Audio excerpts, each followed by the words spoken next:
고전, 명수필. 늙은 의원은 맹랑하게 사람을 죽이지 않는다. 오봉 이호민.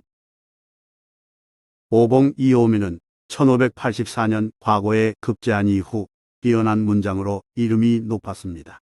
특히 임진왜란 때 이호민이 왕명에 따라 쓴 각종 교서는 내용이 간절하고 표현이 아름다워 읽는 이에 감동을 자아냈다고 합니다. 이호민은 요양에 가서 명나라의 지원을 요청하여 명장 이효성의 군대를 끌어들이는데 크게 공헌하기도 했습니다. 다음은 이호민이 어느 때 월과로 제출한 글입니다. 월과는 현직 관료가 매월 치르는 시험이며 부담인 동시에 실력 발휘할 수 있는 기회였습니다. 병이 났을 때 어떤 의원을 찾아가는 게 좋겠는가에 대해 논한다면 나는 단연코 늙은 의원을 찾아가는 게 좋다고 말하겠습니다. 어째서 그럴까요? 어떤 의원이 있었는데 그의 의술이 뛰어나거나 정밀한지는 정확히 알 수 없고 나이는 많았습니다. 어느 날 갑이란 사람이 허겁지겁 찾아와서 늙은 의원에게 물었습니다. 부모님 병은 이러저러하고 처자식의 증세는 이러저러한데 어떻게 하면 고칠 수 있겠습니까? 늙은 의원은 그저 듣기만 할 뿐 무표정한 얼굴로 대수롭지 않게 덤덤히 말했습니다. 이 약을 가져가서 먹여보시오.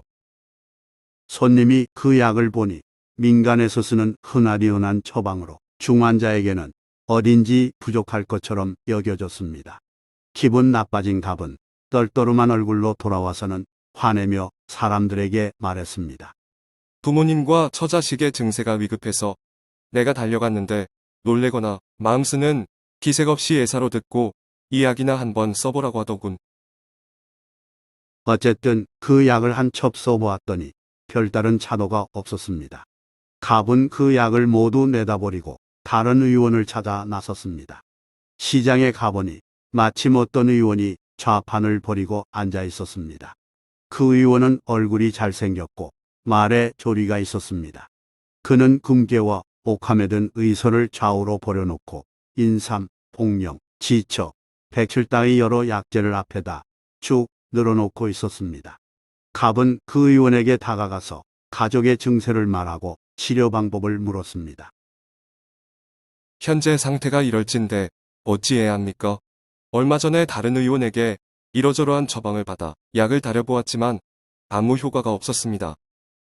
그 의원은 연신 놀라며 마음을 써주는 듯 하더니 잠시 생각하고는 진지하고도 단호한 어조로 말했습니다. 먼저 쓴 약은 엉터리이니 속히 약을 바꾸시오. 그렇지 않으면 3일도 못 넘길 것이오. 의원은 그러면서 설명하는데 하늘의 근본과 여러 의학서를 넘나들고 음양, 오행, 이치를 두루 꿰었습니다. 그 말을 듣고 있노라면 마치 물이 솟고 산이 내닫는 듯하여 유명한 천하명의도 미치지 못할 정도였습니다. 갑은 제대로 된 의원을 얻은 듯 몹시 흡족해 집으로 돌아가서 가족에게 말했습니다. 내가 오늘 훌륭한 의원을 만났으니 병은 이제 다 나은 거나 마찬가지야. 갑은 기쁜 마음으로 즉시 의원이 지어준 약을 써보았습니다. 병을 앓는 부모와 처자식도 기대에 차서 탕약을 받아 마셨습니다. 그런데 그 약을 먹은 환자의 상태가 급격히 나빠졌습니다. 누구 할 것 없이 병자는 가물가물해지는 정신과 답답해지는 가슴으로 인해 숨을 쉬기 힘들 정도였고 머리가 지끈거리고 어지러움을 느꼈습니다. 해박한 명의의 처방인 만큼 그 믿음에 따라 일시적 부작용으로 생각하고 두세 차례 더 복용했으나 증세가 악화되었습니다. 환자들이 고통으로 온몸을 비틀자 갑은 이호민에게 글을 보내어 물었습니다. 지난번에 늙은 의원이 지어준 약은 그래도 해로움은 없었습니다.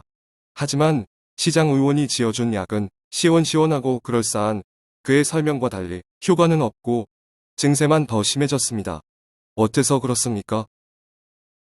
이호민은 다음과 같이 답했습니다.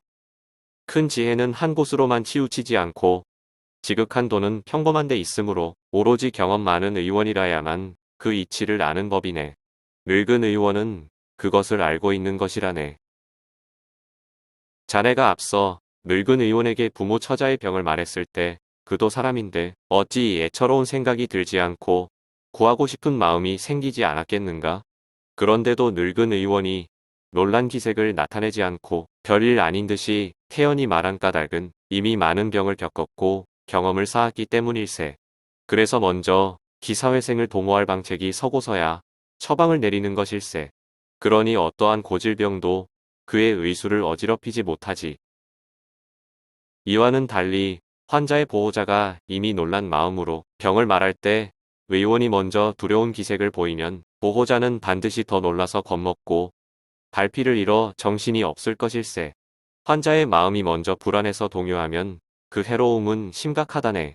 그러하기에 노련한 의원은 놀라거나 보호자에게 마음이 쓰이는 기색을 드러내지 않고 덤덤히 말하는 것일세. 또 약을 쓸 때는 반드시 그간의 경험을 자세히 되새겨봐야 한다네. 세상에 이미 쓰여서 괜찮은 것인지를 따져본 뒤 처방하는 것일세.